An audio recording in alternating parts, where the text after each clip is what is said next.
लोकसभा चुनाव से पहले आम आदमी पार्टी में हलचल तेज हो गई है। एक तरफ तो पार्टी के मुखिया अरविंद केजरीवाल के खिलाफ ईडी ने शिकंजा कस दिया है, तो वहीं दूसरी तरफ आप के नेता पार्टी से इस्तीफा देकर भाग रहे हैं। इसके अलावा कोर्ट से भी केजरीवाल को झटके पर झटका लग रहा है।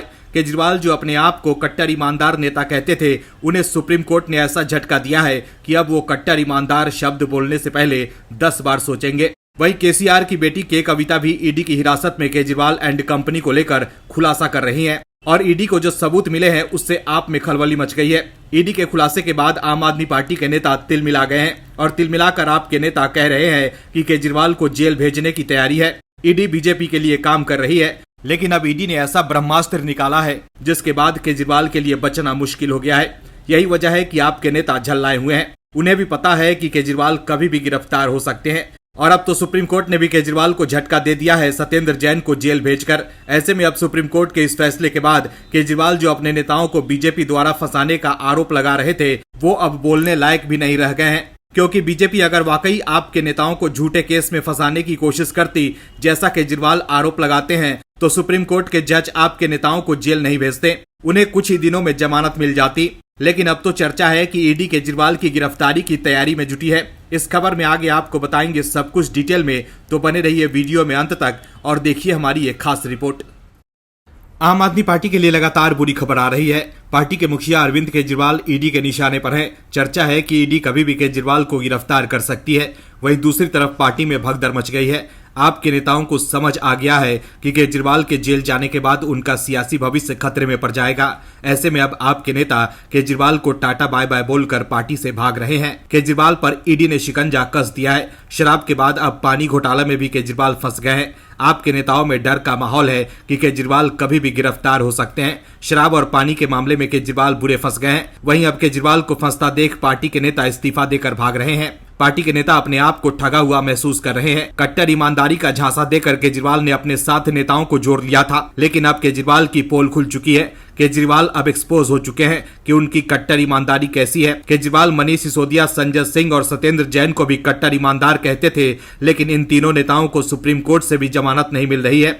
सत्येंद्र जैन मेडिकल बेस पर अंतरिम जमानत पर बाहर थे, लेकिन सुप्रीम कोर्ट ने उनकी जमानत याचिका भी खारिज कर दी है। ऐसे में सवाल है कि आम आदमी पार्टी कट्टर ईमानदार कैसे हो सकती है। वहीं अब पार्टी में भगदड़ मच गई है। दरअसल पंजाब से लेकर उत्तर प्रदेश, गुजरात, असम, हर राज्य में आम आदमी पार्टी के नेता इस्तीफा देकर बीजेपी में शामिल हो रहे हैं। इस बार गुजरात में आम आदमी पार्टी को बड़ा झटका लगा है। 2022 में विधानसभा का चुनाव लड़ चुके आम आदमी पार्टी के 3 नेता सत्ताधारी बीजेपी में शामिल हो गए हैं। बीजेपी के प्रदेश अध्यक्ष CR पाटिल ने इन तीनों नेताओं के अलावा बड़ी संख्या में आपके कार्यकर्ताओं को भी पार्टी की सदस्यता दिलाई। गुजरात के गांधीनगर में बीजेपी मुख्यालय में आयोजित कार्यक्रम में CR पाटिल ने आपके शहर अध्यक्ष जयंती भाई जेठालाल मेवाड़ा का बीजेपी में स्वागत किया। उनके साथ सैकड़ों समर्थकों ने भी बीजेपी का दामन थाम लिया। मेवाड़ा असारवा विधानसभा सीट से 2022 में आम आदमी पार्टी के उम्मीदवार थे। उन्हें 12.37% वोट हासिल हुए थे। इस सीट पर बीजेपी प्रत्याशी दर्शना M बघेला ने जीत दर्ज की थी। गुजरात में आम आदमी पार्टी के महासचिव और गांधीनगर उत्तर सीट से 2022 के विधानसभा चुनाव में प्रत्याशी रहे मुकेश भाई पटेल भी बीजेपी में शामिल हो गए। पटेल 16,620 वोट पाकर चौथे स्थान पर रहे थे। यहां भी बीजेपी प्रत्याशी ने जीत हासिल की थी। मेवाड़ा और पटेल की तरह आम आदमी पार्टी के नेता दिनेश भाई कपाड़िया ने भी बीजेपी का दामन थाम लिया। कपाड़िया भी आम आदमी पार्टी के प्रत्याशी थे। उन्हें विधानसभा चुनाव में 23,000 से ज्यादा वोट मिले थे और वो तीसरे स्थान पर थे। आम आदमी पार्टी को यह झटका ऐसे समय में लगा है जब पार्टी गुजरात में लोकसभा चुनाव की तैयारियों में जुटी है। 15 मार्च को ही खुद अरविंद केजरीवाल गुजरात के दौरे पर आए थे। आम आदमी पार्टी ने कांग्रेस के साथ गठबंधन किया है। आम आदमी पार्टी ने गुजरात में 2 सीटों पर उम्मीदवार उतारा है, जबकि अन्य सीटों पर वो कांग्रेस का समर्थन कर रही है। लेकिन केजरीवाल के गुजरात से जाते ही पार्टी में इस्तीफों की झड़ी लग गई है। इससे पहले बीते दिनों ही पंजाब के तरन तारण विधानसभा क्षेत्र से आम आदमी पार्टी के वरिष्ठ नेता मेजर सिंह गिल अपने सैकड़ों साथियों सहित बीजेपी में शामिल हुए थे। मेजर सिंह गिल बीजेपी की जनहितैषी नीतियों से प्रभावित होकर पार्टी में शामिल हुए हैं। वहीं बीते दिनों असम में भी आपके 2 बड़े नेताओं ने बीजेपी का दामन थाम लिया था। तो देखा आपने कैसे गुजरात से लेकर पंजाब, असम, हर जगह आपके नेता भागकर बीजेपी में शामिल हो रहे हैं। आम आदमी पार्टी अब चौतरफा घिर गई है। हर तरफ से पार्टी के लिए बुरी खबरें आ रही हैं। सत्ता में आने के बाद केजरीवाल ने जो कांड किया है उससे वो बुरी तरह से फंस गए हैं। ईडी और CBI जैसी जांच एजेंसियां केजरीवाल के पीछे पड़ी हैं। केजरीवाल अपने आप को कट्टर ईमानदार कहते हैं, लेकिन अब अपने आप को बचाने के लिए केजरीवाल कोर्ट के चक्कर लगा रहे हैं। केजरीवाल भी अब जमानत पर बाहर है, लेकिन ईडी के अलावा केजरीवाल के खिलाफ एक और खुलासा हुआ है। दोस्तों, केजरीवाल के पीछे महाठग सुकेश चंद्रशेखर ऐसे पड़ गया है जैसे कि बेताल। सुकेश चंद्रशेखर ने केजरीवाल साहब का जीना मुहाल कर रखा है। सुकेश चंद्रशेखर एक एक करके आम आदमी पार्टी के मुखिया केजरीवाल की पोल खोल रहा है और लगातार चिट्ठी लिखकर ये बता रहा है कि कैसे केजरीवाल देखते देखते भ्रष्टाचार के कथित गॉडफादर बन गए हैं। सुकेश रोज के रोज एक नया खुलासा कर रहे हैं कि कैसे केजरीवाल साहब जेल अधिकारियों की मदद से उन्हें धमकाने की कोशिश कर रहे हैं। सुकेश के नए लेटर बम ने दिल्ली की राजनीति में फिर से विस्फोट कर दिया है। सुकेश चंद्रशेखर ने एक बार फिर जेल के अंदर से दिल्ली के सीएम अरविंद केजरीवाल पर गंभीर आरोप लगाए। सुकेश ने जेल के अंदर से एक पत्र लिखा। पत्र के जरिए उसने दिल्ली के मुख्यमंत्री केजरीवाल पर जेल सुप्रिंटेंडेंट के जरिए धमकियां भेजने और मानसिक रूप से परेशान करने का आरोप लगाया। इसके साथ ही जेल के अंदर बैठे सुकेश चंद्रशेखर ने अपने पत्र के जरिए जेल के नवनियुक्त सुप्रिंटेंडेंट धनंजय रावत और मीना पर केजरीवाल के कहने पर धमकाने का और अपनी शिकायत वापस लेने का आरोप लगाया है। सुकेश चंद्रशेखर के पत्र के जरिए आरोप लगाया कि 2020 में जेल मंत्री रह चुके सत्येंद्र जैन के कहने पर सुप्रिंटेंडेंट धनंजय रावत को 1.5 करोड़ रुपए दिए गए थे। साथ ही 2021 में करीब 2 करोड़ रुपए की लग्जरी घड़ी भी दी गई थी। सुकेश चंद्रशेखर ने आरोप लगाया कि सुप्रिंटेंडेंट रावत को जानबूझकर इस जेल में नियुक्त किया गया जहां अभी सुकेश बंद है, ताकि सुकेश पर केस वापस लेने का दबाव बनाया जा सके। सुकेश चंद्रशेखर का तो यहां तक कहना है कि दिल्ली के सरकारी स्कूलों की तारीफ करने वाले अंतर्राष्ट्रीय अखबारों में लेप छापने के लिए भी सुकेश चंद्रशेखर ने 1.5 करोड़ रुपए दिए थे। सोमनाथ भारती के जरिए ही ये पैसा विदेशी अखबारों तक पहुंचा गया। साथ ही ये पैसा सोमनाथ भारती के ही एक रिश्तेदार की कंपनी से रूट किया गया था। जेल के अंदर से लिखे अपने आरोप पत्र में सुकेश चंद्रशेखर ने एक बार फिर सत्येंद्र जैन को प्रोटेक्शन मनी के तौर पर 10 करोड़ रुपए देने का जिक्र किया। इससे पहले भी सुकेश ने अपनी चिट्ठियों के सहारे केजरीवाल साहब और आम आदमी पार्टी पर कई तरह के आरोप लगाए हैं। सुकेश ने कई बार सीएम केजरीवाल को चैलेंज तक कर दिया है कि वो उनके दावों पर सफाई दें, लेकिन आम आदमी पार्टी के संयोजक केजरीवाल ने अधिकतर समय चुप्पी ही साधे रखी और कुछ नहीं कहा, जिसके बाद शक और गहरा जाता है कि दाल में जरूर कुछ काला है। आम आदमी पार्टी की मुश्किलें बढ़ती जा रही है। दिल्ली शराब घोटाले मामले में पार्टी के मुखिया अरविंद केजरीवाल भी फंस गए हैं। शराब घोटाले मामले में केजरीवाल ईडी से भाग रहे थे, लेकिन अब ईडी के हाथ वो सबूत लग गया है जो केजरीवाल ने सोचा नहीं होगा। केजरीवाल सोच रहे थे कि वो भ्रष्टाचार करके बच जाएंगे, लेकिन वो ये भूल गए थे कि देश में पीएम मोदी की सरकार है जो ना खाऊंगा और ना खाने दूंगा के नारे के साथ चलती है। और अब केजरीवाल जो कट्टर ईमानदार बन रहे थे वो बुरे फंस गए हैं, क्योंकि ईडी के गिरफ्त में केसीआर की बेटी के कविता एक एक राज से पर्दा उठा रही है कि किसने कितना पैसा लिया और कैसे शराब घोटाले का प्लान बना। एक तरफ तो सुप्रीम कोर्ट से आप नेताओं को जमानत नहीं मिल रही है, तो वहीं दूसरी तरफ ईडी केजरीवाल को भी गिरफ्तार करने की तैयारी में है। दरअसल आबकारी नीति से जुड़े धन शोधन मामले में गिरफ्तार बीआरएस की नेता के कविता के मामले में ईडी ने अब गंभीर आरोप लगाए हैं। दिल्ली शराब घोटाले मामले में फंसी बीआरएस के नेता के कविता को लेकर ईडी ने बड़ा खुलासा किया है। ईडी का कहना है कि शराब नीति में लाभ पाने के लिए कविता ने दिल्ली के सीएम अरविंद केजरीवाल और मनीष सिसोदिया के साथ मिलकर साजिश रची थी और इसके बदले उन्हें 100 करोड़ रुपए का भुगतान किया था। अब माना जा रहा है कि ईडी के इस बयान के बाद नए सिरे से अरविंद केजरीवाल की मुश्किलें बढ़ सकती है। दरअसल के कविता की गिरफ्तारी के बाद ईडी ने पूरे मामले को लेकर बयान जारी किया है। ईडी का दावा है कि के कविता ने अन्य लोगों के साथ मिलकर दिल्ली शराब नीति के निर्माण और एग्जीक्यूशन में लाभ पाने के लिए दिल्ली के टॉप नेताओं के साथ मिलकर साजिश रची थी और इसमें अरविंद केजरीवाल और मनीष सिसोदिया भी शामिल थे। इस लाभ के बदले वो 100 करोड़ रुपए दिए जाने के मामले में भी शामिल थी। ईडी का आरोप है कि के कविता और उनके सहयोगी शराब नीति में मिले लाभ के जरिए आम आदमी पार्टी को दी गई रकम को रिकवर करना चाहते थे और प्रॉफिट भी कमाना चाहते थे। ईडी ने यह भी खुलासा किया है कि किस तरह से आबकारी नीति के जरिए बड़े भ्रष्टाचार को अंजाम दिया गया। ईडी ने बताया कि साजिश के तहत नई शराब नीति में होलसेलर्स के जरिए लगातार रिश्वत का पैसा आम आदमी पार्टी के नेताओं तक पहुंचाया जाता रहा। साजिश के तहत दक्षिण भारत के शराब माफियाओं की लॉबी द्वारा एडवांस में दी गई करोड़ों रुपए की रिश्वत को शराब पर प्रॉफिट मार्जिन बढ़ाकर वसूलना और इस नीति से दोगुना मुनाफा कमाना था। इसमें के कविता की भूमिका मुख्य थी। ईडी ने दावा किया था कि के कविता शराब कारोबारियों की लॉबी साउथ ग्रुप से जुड़ी हुई थी। ईडी के अनुसार दक्षिण भारतीय लॉबी के लिए 2021-22 के लिए दिल्ली आबकारी नीति में एक बड़ी भूमिका निभाने की कोशिश कर रही थी। वही ये नीति अब रद्द की जा चुकी है, लेकिन इस शराब नीति के चक्कर में आप के 2 बड़े नेता जेल जा चुके हैं। और अब केजरीवाल भी कभी भी गिरफ्तार हो सकते हैं। के कविता की गिरफ्तारी के बाद ईडी ने जो खुलासा किया है उससे केजरीवाल की आफत और बढ़ गई है। ऐसे में अब सवाल है कि क्या केजरीवाल की होली जेल में सिसोदिया और संजय सिंह के साथ मनेगी। लोकसभा चुनाव 2024 को लेकर सियासी पारा चढ़ गया है। सभी दल चुनाव की तैयारियों में जुट गए हैं। एक तरफ जहां देश मोदी में हो चुका है तो वहीं विपक्षी खेमे में हड़कंप मच गया है। विपक्ष को भी मालूम है कि इस बार भी उनकी हार निश्चित है, इसलिए अभी से ही विपक्ष के नेता ईवीएम को निशाना बना रहे हैं।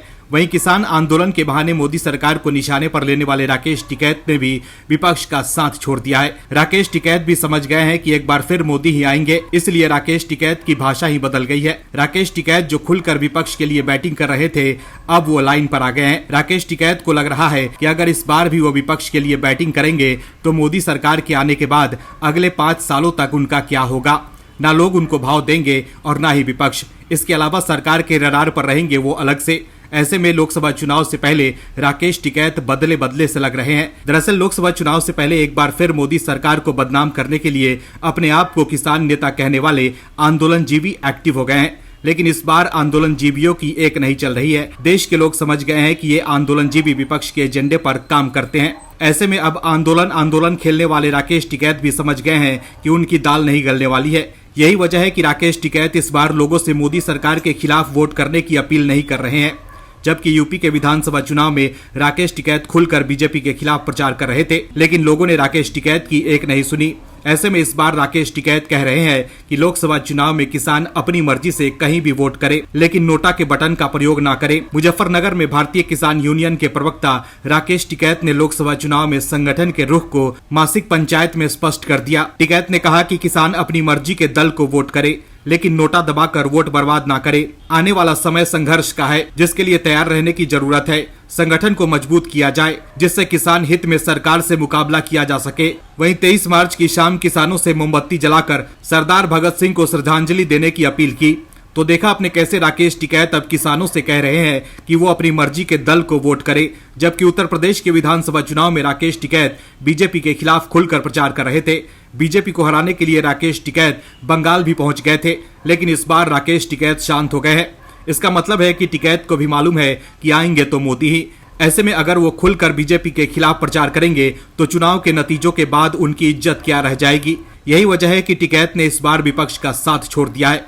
लोकसभा चुनाव से पहले एक बार फिर राहुल गांधी बेनकाब हो गए हैं। चुनावी मौसम में राहुल गांधी पीएम मोदी को बदनाम करने के लिए ऐसे ऐसे बयान दे रहे हैं जिससे वो खुद ही फंस जा रहे हैं और पार्टी को भी मुश्किल में फंसा दे रहे हैं। पीएम मोदी और मोदी सरकार पर निशाना साधने के लिए राहुल गांधी बिजनेसमैन गौतम अडानी पर निशाना साधते हैं, लेकिन इस बार अडानी ने करारा जवाब देकर राहुल गांधी को एक्सपोज कर दिया है कि कैसे एक तरफ तो उनकी पार्टी अडानी समूह के साथ डील करती है, तो वहीं दूसरी तरफ मोदी सरकार पर निशाना साधने के लिए राहुल गांधी अडानी पर झूठे आरोप लगाते हैं। दोस्तों, राहुल गांधी की यह पुरानी आदत है कि वो बिना तथ्यों को देखे ही और समझे ही उल जलूल बातें करते हैं। दोस्तों, राहुल गांधी की राजनीति दिन प्रतिदिन फेल होती जा रही है, जिसका राजनीतिक नुकसान कांग्रेस को लगातार होता जा रहा है।